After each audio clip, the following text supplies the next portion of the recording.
Hello प्यारे बच्चों। इस वीडियो में हम एक ऐसी कहानी पढ़ेंगे जिसमें ये बताया गया है कि बच्चों किस तरह से अलग अलग परिस्थितियों में जब बदलाव होता है हमारे जीवन में तो किस तरह से हमारे विचार बदलने लगते हैं, किस तरह से हमारा चरित्र बदलने लगता है, उस बारे में इस पाठ में बताया गया है। इस कहानी का शीर्षक है हेर फेर। तो बच्चों अब हम कहानी पढ़ना शुरू करते हैं।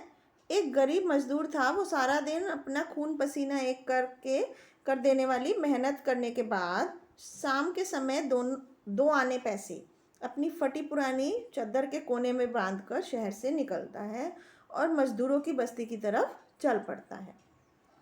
तो बहुत दूर उसने अपने कच्चे झोपड़े के धुएं को आकाश में चक्कर काटते देखा। मतलब कि बहुत दूर वो बहुत दूर पैदल चलकर आता था और वहाँ से उसने देखा कि किस तरह से उसके कच्चे धुएं में झोपड़ी में से धुआं निकल रहा था और वो ऊपर तक आकाश तक उड़ रहा था। और देखते ही वो समझ गया कि उसकी माँ ने उसके लिए खाना बना रही है और वो नंगे पैर नंगे सिर चला जा रहा था। उसके घर में सिवाय उसकी बूढ़ी माँ के और कोई भी सगा संबंधी नहीं था।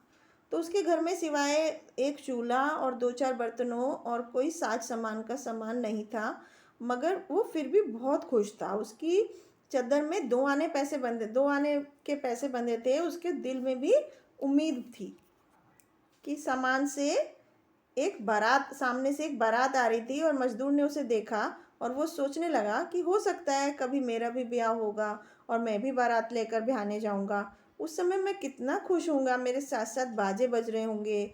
और ऐसे वो सोच रहा होता है। तो बारात के आगे चलने वाले नौकरों से उसने उससे कहा कि एक तरफ हट जा छोकरे की, एक साइड में हो जाओ। तो मजदूरों की ब्याह की कल्पना मिट्टी में मिल गई। वो खींचकर बोला कि क्यों हट जाओ, सड़क सिर्फ तुम्हारी नहीं है, इस पर हम भी चल सकते हैं। बारात वालों ने उसे पीटा, उसकी चद्दर फाड़ दी, उसे उठाकर सड़क के किनारे झाड़ियों में फेंक दिया। तो बारात चली गई। बारात के बाजों का शोर धीरे धीरे दूर जाकर शहर में गायब हो गया, क्योंकि वो बारात बहुत दूर जा चुकी थी।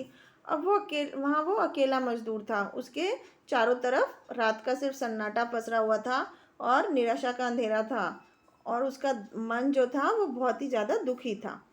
वो घुटनों के बल अपनी धरती पर बैठ गया और अपनी आंखें आसमान की तरफ उठाकर बोला कि हे भगवान, हमारे पास ना धन दौलत है, ना महल अटारी हैं और ना नौकर चाकर हैं। फिर तूने हमें पैदा ही क्यों किया? क्या सिर्फ इसीलिए कि अमीरों के नौकर आए और हमें मार पीट कर सड़क के किनारे फेंक दें? आखिर दुनिया को हमारी ज़रूरत ही क्या है? तो कई साल बीत गए। मजदूर ने जी जान से काम किया, दिन का आराम बेचा, रात की नींद खोई, शतरंज की चालें चली, छल कपट धोखे से धन कमाया और पैसे वाला बन गया। अब वो मजदूर नहीं था। वो अपने नगर का एक बहुत ही नामी ग्रामी रईस बन गया था। उसके संदूकों में रुपए भरे हुए थे, मोहरे भरी हुई थी और उसके रहने के लिए एक बहुत बड़ा महल था। और उसकी सेवा करने के लिए दास दासियां भी थी। उसकी सवारी को घोड़े और पालकियां थी और लोग उसके सामने सिर झुकाकर चलने लगे थे। इतना वो रईस हो गया था। तो एक दिन शाम के समय वो पालकी पर सवार होकर अपने घर लौट रहा था कि अचानक से उसकी पालकी रुक गई। उसने पूछा क्या है? तो नौकर ने कहा सरकार, मजदूरों की बारात आ रही है। तो धनी ने कहा उन्हें कहो एक तरफ हट जाएं। तो नौकर बोले वो कहते हैं सड़क सिर्फ तुम्हारे लिए नहीं है, इन पर हम भी चल सकते हैं। तो धनी ने बोला कि पाजियों को डंडे मारकर भगा दो, ये हमारा रास्ता क्यों रोकते हैं? तो डंडे बरसने लगे। मजदूर चीखे मारते हुए इधर उधर भागने लगे। थोड़ी देर में वहाँ एक भी मजदूर नहीं था, मगर उनकी चीखों से अमीर पालकी सवार का दिमाग खराब हो गया था। उसने कहा मुझे पालकी से उतार दो, मैं आराम करना चाहता हूँ।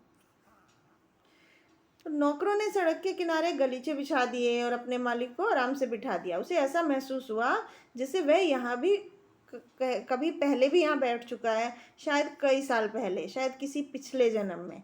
इस समय उसका शरीर अपनी पोशाक में गर्म था। उसके सामने उसके नौकर हाथ बांधे हुए खड़े थे और शहर में उसके राजसी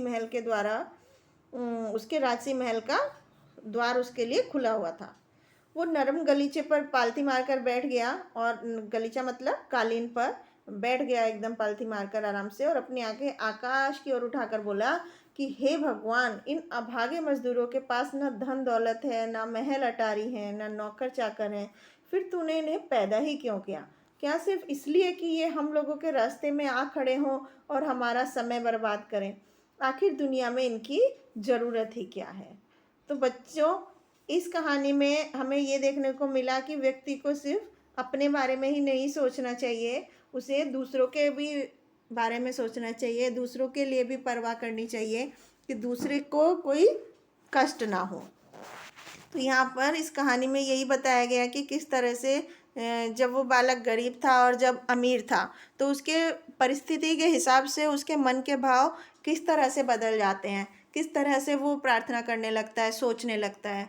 तो बच्चों, इसी तरह से हम सबके जीवन में भी होता है कि जब हमारी परिस्थितियाँ बदलती हैं तो उसी के हिसाब से हमारा जो चरित्र है, हमारी जो मन के भाव हैं, वो भी बदलते रहते हैं। तो ये था इस कहानी में। Thank you.